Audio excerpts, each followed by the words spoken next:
କଲ୍ୟାଣପୁରରେ ରହୁଥିଲେ ସରୋଜ ଓ ଶିଖା। ଏ ଦମ୍ପତି ଅତି ଦୟାଳୁ ସ୍ୱଭାବର ଥିଲେ। ଏମାନେ ବହୁତ ବଡ଼ ଲୋକ ନଥିଲେ, କିନ୍ତୁ ସ୍ୱଳ୍ପ ଆୟ ଭିତରେ ଅନ୍ୟମାନଙ୍କୁ ସାହାଯ୍ୟ କରୁଥିଲେ। ଘରକୁ ଭିକାରୀଟିଏ ଆସିଲେ ବି ତାକୁ ଭୋକିଲା ଛାଡୁନଥିଲେ।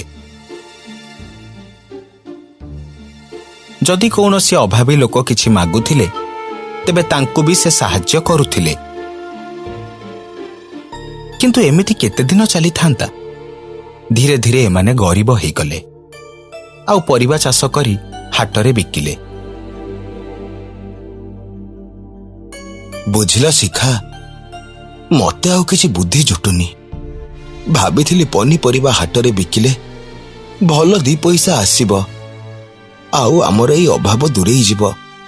କିନ୍ତୁ କିନ୍ତୁ ପୁଣି କଣ? ପରିବା ହାଟରେ ବିକିବା ବେଳେ ଲୋକମାନେ ବିକଳ ହେଇ ମାଗୁଛନ୍ତି, ସେଥିପାଇଁ ବହୁତ ପରିବା ଦାନରେ ଯାଉଛି। ଛାଡ଼, ମୁଁ ଭାବୁଛି ଆଉ ଗୋଟିଏ କାମ କଲେ ହୁଅନ୍ତା। ତମେ ତ ପାଠଶାଠ ପଢିଛ, ତମର କୌଣସି ଅସୁବିଧା ବି ହବନି। ତମେ କିଛି ପିଲାଙ୍କୁ ପାଠ ପଢ଼ାଅ। ସରୋଜ ଗାଁ ପିଲାଙ୍କୁ ପାଠ ପଢ଼େଇଲା। ପଇସା ଦବାର ସମୟ ଆସିଲା ବେଳକୁ କେହି ବି ପଇସା ଦେଲେନି, ଆଉ ମାଗିବାରୁ ସମସ୍ତେ ଦୁଃଖ କାହାଣୀ ଶୁଣେଇଲେ। ମୋ ମୁଣ୍ଡରେ ଆଉ କିଛି କଥା ପଶୁନି। ଆଉ କଣ କଲେ ଆମେ ବଞ୍ଚିପାରିବା? ମୁଁ ବି ସେଇ କଥା ଭାବୁଛି। ଆରିସା ତିଆରି କଲେ କେମିତି ହୁଅନ୍ତା? ବଢିଆ କଥାଟେ କହିଲୁ ତ। ମୁଁ ଆରିସା ତିଆରି କରିବି, ଆଉ ତମେ ତାକୁ ନେଇ ଗାଁରେ ବିକିବ। କିନ୍ତୁ ହଁ, ଏଇ ପାଖାପାଖି ଗାଁକୁ ଯିବନି, ଲୋକ ଆମକୁ ଠକିଦେବେ। ସରୋଜ ନିଜ ଗାଁରୁ ପିଠା ବିକିବା ପାଇଁ ବାହାରିଲା। କଲ୍ୟାଣପୁରରୁ ଅନ୍ୟ ଗାଁକୁ ଯିବା ପାଇଁ ହେଲେ ଗୋଟିଏ ଜଙ୍ଗଲ ରାସ୍ତା ପାର ହେବାକୁ ପଡୁଥିଲା। ସେ ରାସ୍ତା ଦେଇ ଗଲାବେଳେ ବାଟରେ ତାର ଜଣେ ବୁଢ଼ୀ ଦେଖାହେଲା। ଗୋଟିଏ ଗଛ ମୂଳେ ବସି ବୁଢ଼ୀଟା କାନ୍ଦୁଥିଲା।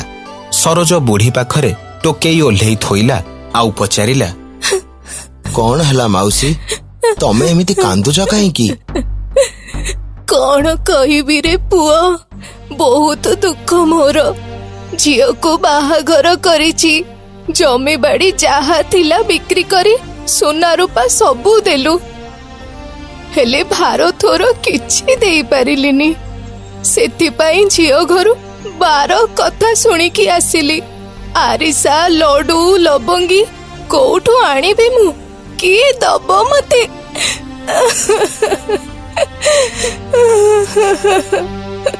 ବୁଢ଼ୀର କଥା ଶୁଣି ସରୋଜ କାନ୍ଦି ପକେଇଲା, ଆଉ କହିଲା, ମାଉସୀ, ଏଥିରେ ଆରିସା ଅଛି, ତମେ ତମ ଝିଅକୁ ଦବ। ଲବଙ୍ଗୀ କି ଲଡୁ ନ ହଉ, ଖାଲି ଆରିସାରେ କାମ ଚଳିଯିବ। ତୋର ଧର୍ମ ହେଉ ପୁଅ, ଈଶ୍ୱର ତତେ କୋଟି ପରମାୟୁ ଦିଅନ୍ତୁ। ଏଥର ସରୋଜ ଆସି ଶିଖାକୁ ମନ ଦୁଃଖରେ ବୁଢ଼ୀ କଥା କହିଲା। ଯାହା ହେଲା ତାକୁ ଭୁଲିଯାଅ। ଏବେ ଆଗକୁ କଣ ହବ ସେଇଟା ଚିନ୍ତା କର। ଆଉ ଆଗକୁ କଣ କରିବା, ମୁଁ ତ କିଛି ଭାବି ପାରୁନି। ଗୋଟିଏ କାମ କର, ବଣକୁ ଯାଇ କାଠ କାଟ, ତାକୁ ବଜାରରେ ନେଇ ବିକିବା। ଆରେ ବାଃ, ବଢିଆ କଥାଟେ କହିଲୁ ତ। କାଠ ତ କେହି ବି ମାଗିବେନି। କାଠ କାହାର ବି ଦରକାର ନାହିଁ, ତାକୁ ବଜାରରେ ସହଜରେ ଲୋକଙ୍କୁ ବିକ୍ରି କରିହେବ। ସରୋଜ ବଣରେ କାଠ ଆଣିଲା, ଆଉ କାଠ ନେଇକି ଆସିଲା। ବାଟରେ ତାର ଗୋଟିଏ ବୁଢ଼ା ଲୋକ ଦେଖାହେଲା।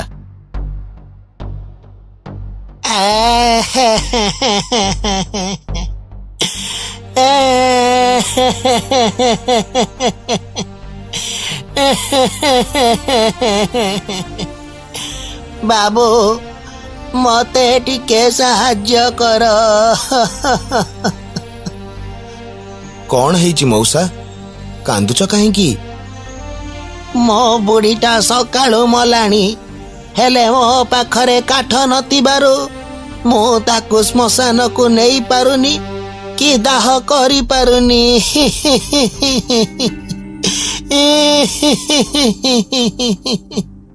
ତମର କେହି ପିଲା ନାହାନ୍ତି? ପିଲା ଅଛନ୍ତି, ପଡ଼ୋଶୀ ବି ଅଛନ୍ତି, ହେଲେ ବିପଦ ପଡ଼ିଲେ କିଏ କାହାର ସମସ୍ତେ ମୁହଁ ଆଡ଼େଇ ଦଉଛନ୍ତି। ମଉସା, ତମେ ଜାଳ ନିଅ ଆଉ ଶୀଘ୍ର ଯାଇ ତମ ସ୍ତ୍ରୀର ଦାହ ସଂସ୍କାର କର। ସରୋଜ ମନ ଦୁଃଖରେ ଘରକୁ ଫେରି ଶିଖାକୁ ସବୁ କଥା କହିଲା।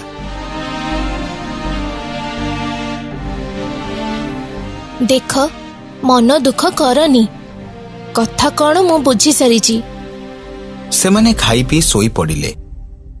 ଶିଖାର ସ୍ୱପ୍ନରେ ତା ଶ୍ୱଶୁର ଆସିଲେ ଆଉ ତାକୁ କହିଲେ, ଶିଖା, ତତେ ମୁଁ ମରିବା ଆଗରୁ ଯାହା କହିଥିଲି ତୁ କଣ ଭୁଲିଗଲୁ? ତତେ ମୁଁ କହିଥିଲି ନା, ଯୋଉ ଦିନ ଆଉ କୌଣସି ବି ଉପାୟ ନଥିବ, ସବୁ ବାଟ ବନ୍ଦ ହେଇଯିବ, ସେଇଦିନ ଭଗବାନଙ୍କ ଆଗରେ ହାତ ଟେକି ଦବୁ ଆଉ କହିବୁ, ହେ ପ୍ରଭୁ, ମୋତେ ରକ୍ଷା କର। ସେତେବେଳକୁ ରାତି ପାହି ଆସିଥିଲା। ଶିଖା ସରୋଜକୁ ସବୁ କଥା କହିଲା।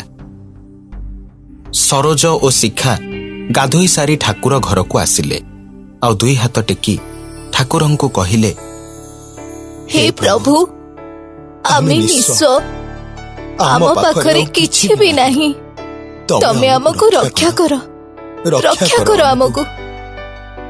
ଏତିକି ବେଳେ ବାହାରୁ ଗୋଟିଏ ଭିକାରୀର ସ୍ୱର ଶୁଭିଲା, ମା, ଗଣ୍ଡାଏ ଭିକ ମିଳୁ ମା, ମା, ଭିକ ଗଣ୍ଡାଏ ମିଳୁ।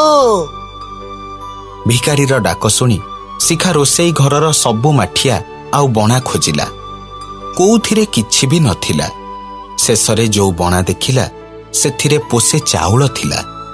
ସେ ତାକୁ ନେଇ ଆସିଲା। ନିଅ ବାବା, ଯାହା ଥିଲା ଆଣିଛି।